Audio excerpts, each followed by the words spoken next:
my goal is to start and end my day with gratitude with God. So when I start my day, the first thing I'm saying to God is thank you. The last thing I say to God every day is thank you.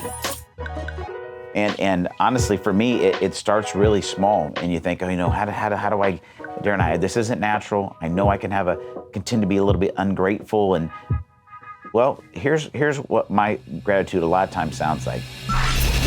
Created on purpose and for purpose.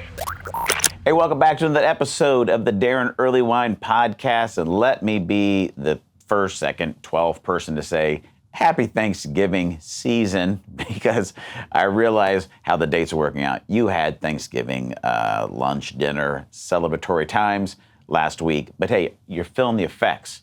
Probably still feeling the effects of the leftovers, let's be honest. Okay, but it's the Thanksgiving season, and we talked about, we're going to do a Christmas episode, a couple Christmas episodes, Advent, if you will. We're going to get official. We're going to be high church here on the Daron Earlywine podcast this year.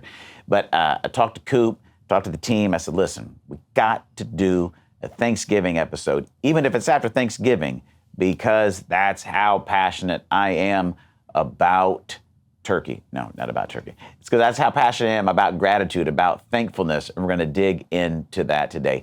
Thanks for downloading this episode. Thanks if you've taken the time to subscribe, whether it's on YouTube, Spotify, Apple Podcasts, wherever you listen to your podcasts. It's helping the podcast grow. It's helping us reach a ton more people. And so I want to say thank you for doing that. If you haven't, just take a minute right now, whatever platform you're on, and hit that subscribe button and help us grow the impact of this podcast. So a lot of things going on in my family around holiday type things. I want to let you know what goes on in the Earlywine house, okay?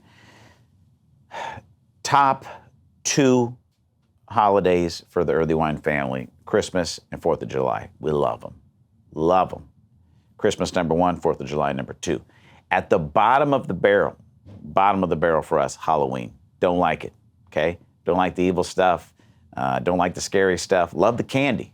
Love the candy. Not a hater of the candy. Love that part. The other part is, I live in Indiana, and it's a total crapshoot. Halloween, right?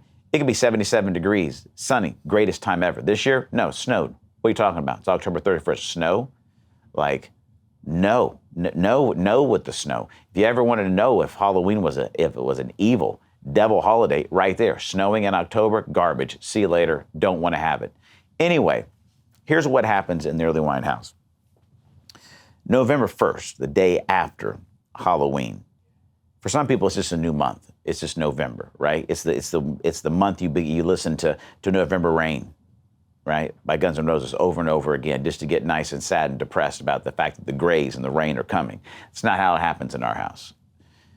Some people feel like there's a strong, in fact, I was one of these, but I've been reformed. Some people feel like there's some very strict rules that Christmas type decor and or exterior illumination, even interior illumination, or the soundtrack of the season, Christmas music, that's a strong no until the day after Thanksgiving. That used to be me. Okay, I'm gonna be honest, that's where I was at. It's hard and fast. You're not listening to Christmas music until after Thanksgiving, or definitely not turning on Christmas lights until after Thanksgiving. Either I've become a believer or my wife has worn me down. Hard to say. The results aren't quite in yet. But I can tell you what happens on November 1st in the Earlywine household. Christmas shows up. Christmas shows up. Right? That means I'm getting the trees out of the basement. I think this year we're going to fall somewhere between 6 and 8 trees in our house. Yes, I did say 6 to 8 trees. They are all differently themed. We've got garland or whatever it's called, or what's the greenery all the way up, all the staircases, the handrails. It's everywhere. And every year something new shows up. My wife loves Christmas, and I have to admit, if you're going to be in the Midwest and it's going to get cold, the leaves are going to fall off, Christmas makes me happy. But sandwiched in all that is this one day that my kids right now feel like it's overrated. They say, Dad, Thanksgiving's overrated, right? We sit around, kind of bored, you watch some football, you overeat, before you know it, it's over. Why is that? What's the big deal about Thanksgiving? For me, Thanksgiving comes in at number 3 behind Christmas and 4th of July. And here's why. Because I have experienced the power of gratitude in my life. It's so, so important. If you're going to become who you are born to be, okay? I'll go ahead and say stone cold lock, take this to the bank. If you do not develop and practice the discipline of gratitude, you will, I won't say you will not, but you will struggle mightily to become who God has created you to be. Because an attitude of gratitude is the groundwork. It is the bricks on the road to the path of you becoming who God's created you to be, and you becoming the kind of person that might actually love and serve and look a little bit like Jesus. Gratitude is so important. That's why I love Thanksgiving and sweet potatoes. Sweet potato casserole, love it. Big fan of that. Stuffing, big fan. Green bean casserole, absolutely. Stone cold lock on that. Green bean casserole, even sometimes good cold. Hotly debated topic, but I would go toe-to-toe with you. Turkey, I'm okay with it as long as we're smothering it with gravy with some mashed potatoes on the side as well. Also a big fan of pumpkin pie. You don't need to know all these things. I just want you to know how I'm wrapped up around Thanksgiving, okay? So here's the deal. If you ever want to know the importance of gratitude, all you got to do is think about last time you were driving somewhere. Today, on my way to the studio, driving, heading down the road, see a police car off in the distance. Know that we're going to have to change lanes. We're going to merge into one lane, okay? I'm coming up, and I'm not one of the guys that jumps in the line early. If you're that kind of person, listen, reach out to me through the podcast. I'll give you my counselor's number. You're screwing up the traffic pattern. It's all supposed to work like a zipper, like a weave. We get close up, one after the other. It stops it from backing up. If you're the kind of person that sees a little situation, lane change ahead and jumps in that lane, we'll talk later, okay? So I stay over my lane. I'm not rushing up though. I'm easing my way up to let everybody that I'm passing know, hey, I'm not a jerk. Right? I'm not trying to screw up things here. I'm just properly mending in here and merging. Nice guy in a work truck slows down, okay? Lets me pass. What needs to happen at that point? This is an absolute law of humanity. He lets me in, I get in the lane, courtesy, thank you, wave, right? I don't care how many times you wave it back and forth. 2 is good. Thank you if you want to. Thank you very much. I don't know how many times you need to wave, but you got to wave. You got to do a thank you wave. If you want to know how important gratitude is, for me, and maybe for you, if I let someone in that situation and I don't receive the courtesy, gratitude, thank you wave, I have thought before about smashing the throttle and running them off the road, right? If it was just bumper cars and I wouldn't have to pay for the insurance situation. I don't know that I get more enraged in a lot of situations than that. Like, I let you in traffic. I served you here on the freeway, and you can't just say thank you. If that's you, please stop. Okay, let's join hands across America and stop non-gratitude showing thank you wave people. You do it today. If someone lets you in traffic, bring gratitude to the roadways of America, because we need it, okay? And that's just a little microcosm. And there's tons of stories that Jesus tells. Think about the one story Jesus tells where he heals, I think he heals like 10 guys, lepers, I believe they are. And only one dude comes back and says, hey, thank you. And Jesus says, well, wait a second, weren't 9 healed? And only one came back to say thank you? If you look through the scriptures, and that would have been way worse than somebody not letting you in traffic. Like Jesus is like, hey, you guys you had a terminal illness and I totally healed you miraculously, and only one person can come back and say, thank you very much. Are you a person who lives with gratitude, displays gratitude, allows it to actually transform the way they think and feel about life? Here's the deal. It's easier for some people than others. Some people have what they call trait gratitude, where it's actually kind of hardwired into you. It makes it a little bit easier. If we go with some of the understanding we get through spiritual DNA, of course, if you haven't taken spiritual DNA, what are you waiting for? Okay, I'm very grateful if you'd go and discover who God's created you to be just head over to spiritualdna.me, buy the course, go through it. You'll discover your Enneagram in that, which helps you understand your motivations, which is why you do what you do or don't do. I really think that for types 7s, type 3s, gratitude is a little bit more natural for them. People that I've been around, my interaction with type 3s and type 7s, I think they tend to be more naturally grateful, positive type people. If that's you, you go, yeah, you know what, I kind of feel that. I feel like for type 1s, type 6s, maybe even type 8s, gratitude potentially not the easiest thing. You're type 1, the reformer, they're driving to everything to be perfect. They have to be perfect. In that drive, the idea of gratitude could be lost because something could always be better, something could always be more perfected, and that might be lost. Type 6s, right? They're the loyalist, a lot of times looking for worst case scenarios, a little bit of a critical perspective there. Also could lead to a lack of gratitude. We're not talking about the Enneagram necessarily in this episode, but I just want you to know it's important to know yourself, to know, is this something that comes fairly naturally to me, or is this something that's going to be more of a challenge? Because here's what I want you to know, here's the first point is this, is that gratitude is a discipline, okay? Gratitude is a discipline. It's not an emotion, it's not a feeling, it's not something that you kind of leave for when you feel like it.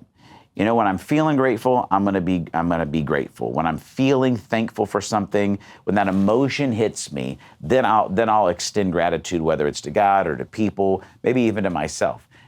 If you leave your practice of gratitude for the times you feel like it, you will not become a regularly grateful person. Discipline. Gratitude is a discipline, meaning that you choose to do it whether you feel like it or not, and it becomes a part of your life. Recently, I'm reading a book by Jocko Willink called Extreme Ownership. Phenomenal leadership book. If you're looking for a new book to read, love it, challenging me big time. And one of the tenets that Jocko talks about in his book, Extreme Ownership, is this, right? Is that discipline equals freedom. Discipline equals freedom. And he illustrates this in a ton of different ways in his work as a Navy SEAL. But it applies to the practice of gratitude. To be disciplined in offering gratitude and thankfulness in your life, it will lead to freedom. Because an ungrateful spirit will have you held captive to bitterness, to anger, to resentment, to depression potentially, right? A ingrateful spirit will bring captivity to your life. A discipline in practicing gratitude will lead you to freedom. Check it out. Gratitude is mentioned at least 157 times in the Bible. In the New Testament alone, the Apostle Paul wrote about giving thanks at least 46 times. Right? I don't know this specifically, but it's got to be close, right? One of the biggest things spoken about in the Bible 365 times is fear not, right? Fear not, or don't be afraid, or be strong or courageous. Those are mentioned 365 times in the Bible, one for every day. Closely behind that is gratitude, 157 times, and Paul says it at least 46 times. This is something that God did not want us to miss. Paul says it like this in Ephesians 5:20, giving thanks at all times for all things in the name of our Lord Jesus Christ to God our Father. Okay, he says it in 1 Thessalonians 5:16 and 18 like this, rejoice always, pray continually, give thanks in all circumstances, for this is God's will for you in Christ Jesus. That's a strong point. Right? What's God's will for my life? Gratitude. Just start there and see where else you go. Giving thanks. It's a discipline, and the scriptures seem to think it's important. I want you to think about this. When you get done with your life, or when you're just in relationships with people, how do you want them to describe you? Right? You look at the actual antonyms for gratitude. They are ingratitude, ungratefulness, thanklessness, unappreciation. What would you feel like if someone asked, hey, tell me about Daron? Like what's he like? And they were like, you know what? Just a really ungrateful spirit, very ungrateful. Just there's a thanklessness to him. It's like he doesn't even see that I exist and really underappreciates everyone around him. If someone said that about me, it would crush me. And I'm not saying I'm perfect in this, but what kind of person do you want to become? Do you want to be the kind of person that would ever be associated with those words? Or you want people to say, you know what, there's something free, there's something like, there's a freedom, there's a lightness, there's a joy to her. And I think it may have something to do with her disciplined practice of gratitude. We got some more to say about this, and we'll be back right after this commercial break. Is it time for you to take your next step towards discovering your purpose, but you're not sure what to do? Maybe jumping into the entire spiritual DNA course seems just like a little too much for you right now. No problem at all. That's why I want you to know about the 5-day Jumpstart to Purpose. It's totally free, and it's a 5-day audio course you're going to listen to. It's really short, like 5-6 minutes a day, but it's going to help you let's call it an appetizer, right? To help you jumpstart this process towards purpose. It's free. All you got to do is go to DaronEarlywine.com/jumpstart. It looks like this right behind me on the screen. You're going to go there, and we're going to send you the course for free. And it'll help you take your next step. Because, hey, we say it every week. I don't want you to forget about it, right? God's created you on purpose and for a purpose. Let's jumpstart that purpose now. Let's get back to the podcast. All right, welcome back. Thank you for listening to that commercial break. Want to practice gratitude right here in the moment. And you know what? It does become that simple. My goal in my life, just to give you a couple tips on this, is my goal is to start and end my day with gratitude with God. So when I start my day, the first thing I'm saying to God is thank you. The last thing I say to God every day is thank you. And honestly, for me, it starts really small. And you think, how do I, Daron, this isn't natural. I know I can tend to be a little bit ungrateful. And well, here's what my gratitude a lot of times sounds like. God, thank you for waking me up this morning and giving me another day of life. God, thank you for coffee this morning, right? When we pray before a meal, those are actually some pretty powerful prayers to stop and say, God, thank you for this food. Thank you for my home. Thank you for air conditioning in the summer, God. Thank you for my health. Whatever it is, at the end of my day, that's how my prayers start and finish in my day. Just going over and offering thanksgiving to God for all that He has done for me. It starts simple. It starts small. And it's scientific. Check this out. Doing some study on this. This is interesting. They did a study, and they involved 300 adults. And these adults were seeking counseling at a local university. And they grabbed as a randomized group, okay? And what they asked them to do was to write a gratitude letter each week for 3 weeks. So these are people who, there's something going on in their life where they're seeking out some counseling, right? So there's some emotional, mental, spiritual struggles they're going through, right? So times are tough. They're seeking counseling. They get 300 of these people and they say, we need you to write a gratitude letter once a week for 3 weeks. After they got done, the gratitude group reported significantly better mental health in the follow-up.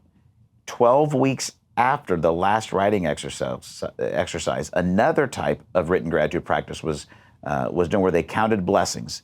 So there's two groups. One that was doing a letter a week, okay? And 12 weeks after, right, they were still growing and still in a better place mentally. The other group, they had them do what they called 3 good things. This was a study where they asked them to write down 3 things that had gone well in their day and identify the causes of those good things. And what happened was 3 good things, right? How simple is that? Before you go to bed, you're going to write down 3 good things and why they happened that you're grateful for each day. They came back and checked on this group of 300 people, And even 6 months after the study ended, they reported being significantly happier and less depressed. You say, Daron, I feel like I'm in a funk right now. I'm not sure how to get out of it. Gratitude. Gratitude, gratitude, gratitude, gratitude. Happy Thanksgiving, gratitude. I was reading another study, and the person used these two terms, and I thought this encapsulates this pretty strong. The person said in this article that in life we tend to be too focused on the headwinds and forget about the tailwinds of our life. What does that mean? If you're in a plane, there are headwinds, right? As you're flying, there's winds coming towards the head of the plane. And in life, as we're moving towards pursuing what God's called us to, pursuing the future, pursuing our life, we're usually obsessed or overwhelmed with the headwinds. What are the struggles? What are the problems? What are the limitations? What is coming against me? What is in my face right now holding me back from progress? What are the stressors? What are the unknowns? What are the needs? We tend to be completely overwhelmed by the headwinds in our life to the point where we can forget the tailwinds behind us. I get it that sometimes when you're facing great headwinds in life, it's tough to be grateful for that. You lose your job. The Lord, I just want to thank you for the unemployment. Listen, that's tough, all right? I get it, right? You get a bad diagnosis. Lord, we just want to thank you for this infertility that we have. It's great. Lord, I want to thank you that my grandmother has passed. I'm not saying that we're ridiculous or that we're not in tune with real emotions. I'm not saying that.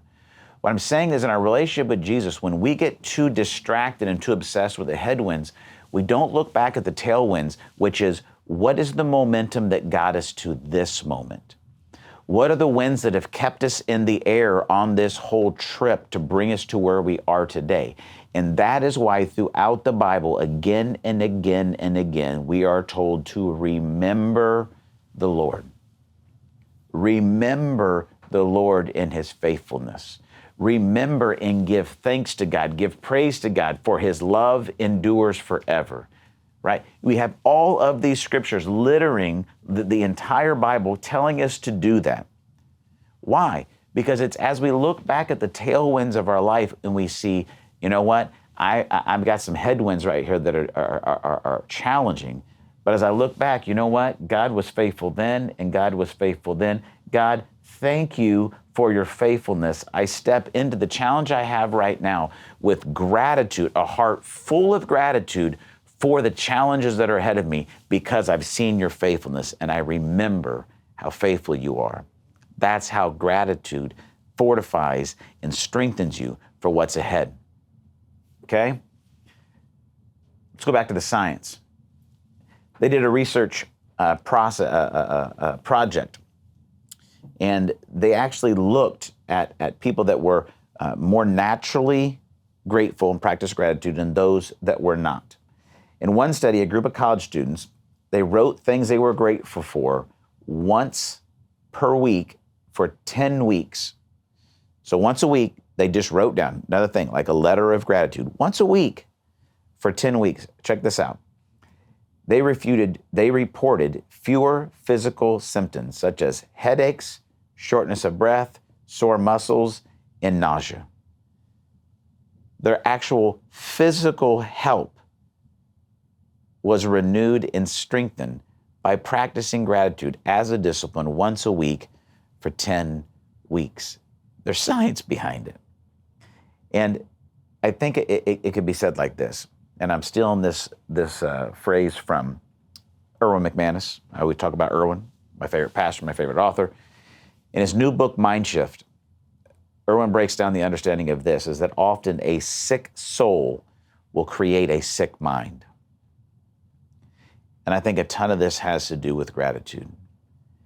Is that from the depths of our souls, if we are not choosing the discipline of gratitude, what happens is it begins to create a sick mind. Our thinking begins to be overcome with anxious thoughts, with worry, with fear, with things that begin to take away from the hope and the joy that God's salvation is for us. But when we're cultivating the discipline of gratitude regularly, daily, in small, minute ways or massive ways, it keeps the soil of our soul healthy, which then allows our mind to be free. Discipline equals freedom. So, here's the deal. This Thanksgiving, I hope you had a great Thanksgiving. You're looking back on it. Maybe it was stressful. I don't know. Here's what I know you can do. You can look back and find things that you can be thankful for. And what I'd love for you is for the rest of the year, is for this, I know Christmas is just around the corner now, but that this would be a season of gratitude for you. And if maybe you can start with just this season of gratitude, maybe it can start to become a disciplined approach for the rest of your life. If you need somewhere to start, say, Daron, where do I start? Well, let's just go to the 3 things we say every single week together as the podcast, right? What could I be thankful for today, Daron? That God is for me, not against me. God is near me, not far away. And God, thank you that you have created me on purpose and for a purpose. If you're looking for 3 small nuggets to start your gratitude every day and every night, it's not a bad place to start. Listen, if you got questions, maybe you want to argue with me, maybe you want to tell me what gratitude has done for you, I want to hear from you as the podcast community. You could always email me, Daron@blackbirdmission.com. You can text me, 317-550-5070, or you can reach out through all of the socials. I appreciate you. I'm so grateful for you. Have an awesome day.